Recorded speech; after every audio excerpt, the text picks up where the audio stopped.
Imaginez un avion immense, élégant et puissant, prêt à défier l'industrie aéronautique.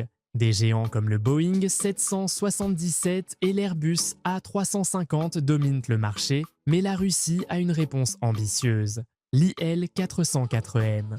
Cependant, il y a un défi. Avec les sanctions occidentales en place, la Russie a dû être créative.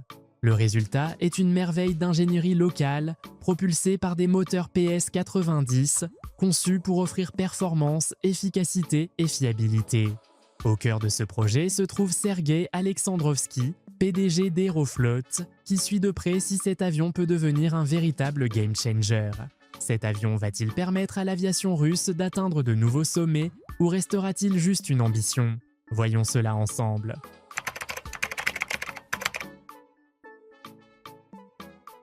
Pour comprendre vraiment l'IL-96 400e, il faut revenir à son origine.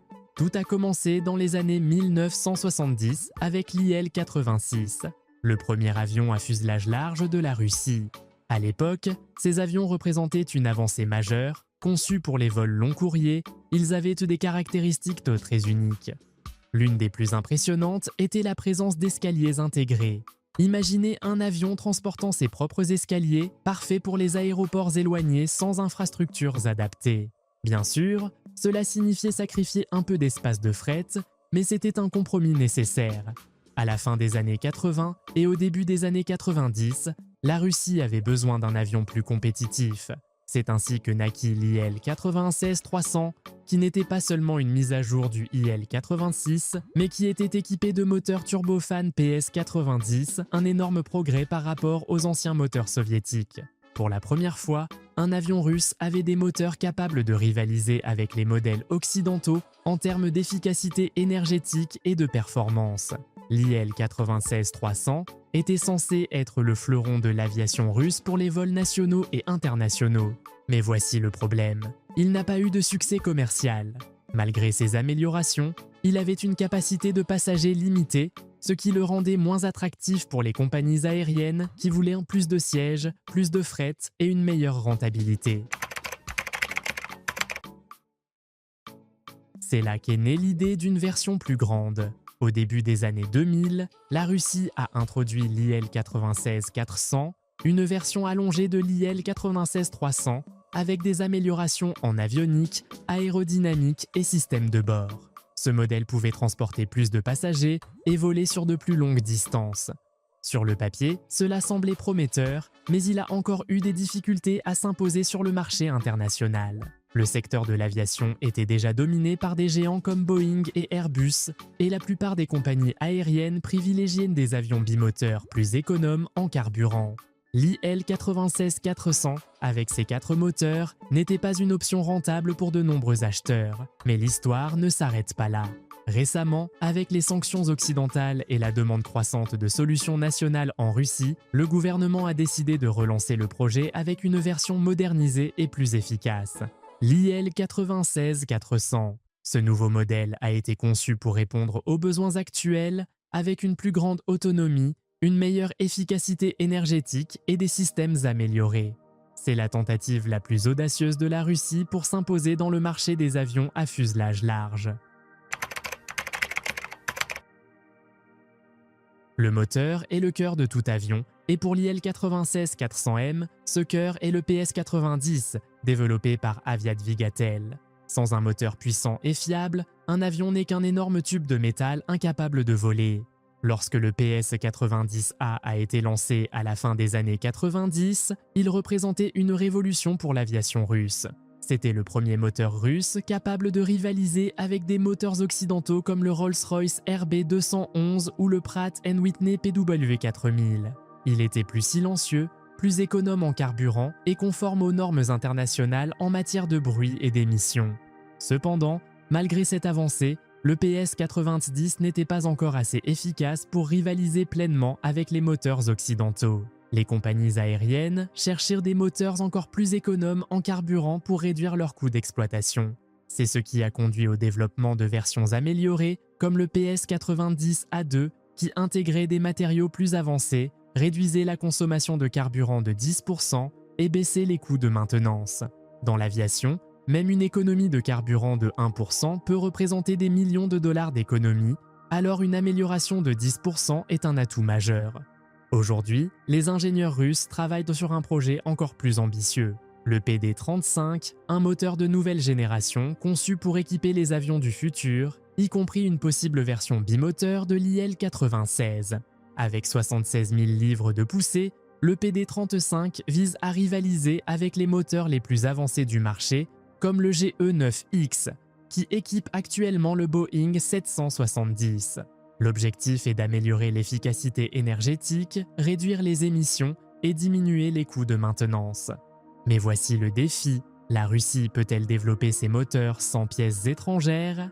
Avec les sanctions limitant l'accès à certains composants essentiels, le pays se trouve dans une course contre la montre pour développer une technologie entièrement nationale.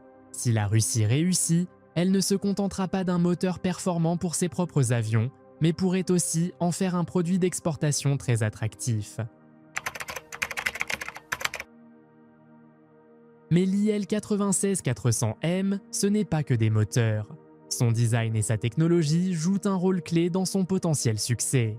L'IL-96-400M n'est pas simplement une version allongée de son prédécesseur. Il est près de 10 mètres plus long que l'IL-96-300, ce qui signifie plus d'espace pour les passagers. En configuration classe unique, il peut transporter jusqu'à 436 voyageurs. Plus de passagers par vol signifie plus de revenus pour les compagnies aériennes, un élément crucial dans l'industrie. De plus, l'avion possède des ailes modernisées qui améliorent l'aérodynamisme. En d'autres termes, il réduit la résistance à l'air, ce qui économise du carburant et diminue les émissions. Le fuselage a également été optimisé pour de meilleures performances aérodynamiques, ce qui permet de réduire les coûts d'exploitation.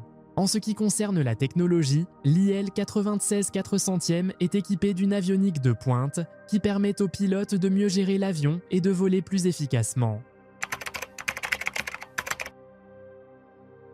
Maintenant que nous connaissons l'histoire et les caractéristiques de l'IL-96-400M, il est temps de le comparer à ses principaux concurrents sur le marché, le Boeing 777X et l'Airbus A350 000. Dans l'aviation commerciale, l'efficacité énergétique est un facteur clé et c'est précisément là que l'IL-96-400EM rencontre son plus grand défi. Alors que Boeing et Airbus ont opté pour des avions bimoteurs afin de maximiser l'économie de carburant, la Russie continue de miser sur un modèle quadrimoteur, ce qui peut poser problème. Cette différence est essentielle car moins de moteurs signifie une consommation de carburant réduite et des coûts de maintenance plus faibles, ce qui est crucial pour les compagnies aériennes cherchant à optimiser leur rentabilité. Le Boeing 777X et l'Airbus A350 sont équipés de moteurs de dernière génération, comme le GE9X et le Rolls-Royce Trent XWB, qui offrent des performances nettement supérieures en matière de consommation de carburant et de coûts d'exploitation. En revanche, l'IL-96-400M possède un avantage en termes de sécurité opérationnelle. Grâce à sa configuration à 4 moteurs, il bénéficie d'une redondance accrue, ce qui est particulièrement important pour les vols long courriers au-dessus des océans ou des régions isolées. Cela lui permet d'échapper aux réglementations ETOPS Extended Twin Operations qui limitent l'exploitation des avions bimoteurs sur certaines routes. Cependant, malgré cet atout, la consommation plus élevée de carburant et les coûts de maintenance plus importants des 4 moteurs restent un inconvénient majeur. Ces facteurs rendent son adoption difficile sur le marché international, à moins que la Russie ne parvienne à lancer une version bimoteur équipée du PD-35, son moteur de nouvelle génération. L'IL-96-400M a du potentiel, mais il doit affronter un marché très compétitif, largement dominé par Boeing et Airbus. Pour savoir s'il peut réussir, il est essentiel d'analyser ses potentiels acheteurs ainsi que les réglementations qui pourraient affecter son intégration sur le marché mondial. Le premier client qui utilisera probablement l'IL-96-400M est Aeroflot, la compagnie aérienne nationale de la Russie. Son PDG, Sergei Alexandrovski, a déjà indiqué que cet avion jouera un rôle clé dans la flotte russe, surtout depuis que les sanctions occidentales ont restreint l'accès aux nouveaux avions de Boeing et d'Airbus. Avec cette situation, la Russie a tout intérêt à développer et exploiter sa propre flotte long courrier. Toutefois, se reposer uniquement sur le marché intérieur ne suffira peut-être pas à garantir le succès commercial du modèle à long terme.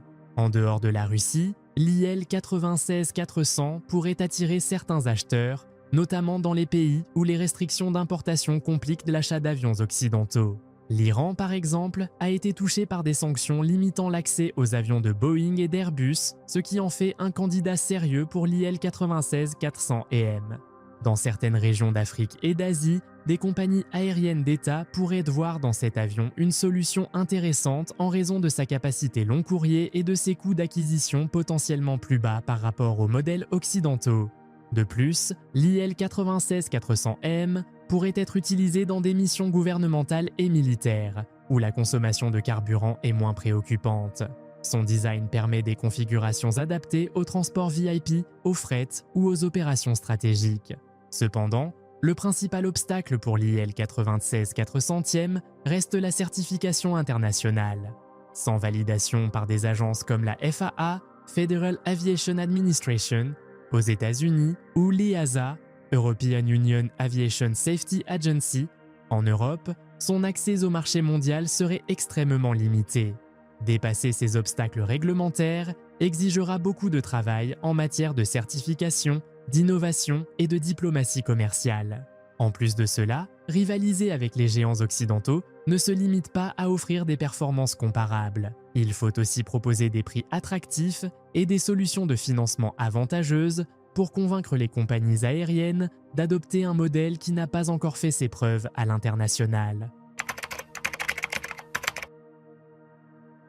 Un facteur clé qui pourrait changer la donne pour l'IL 96-400e est le développement du moteur PD-35, conçu comme une alternative haute puissance pour une future version bimoteur de l'avion.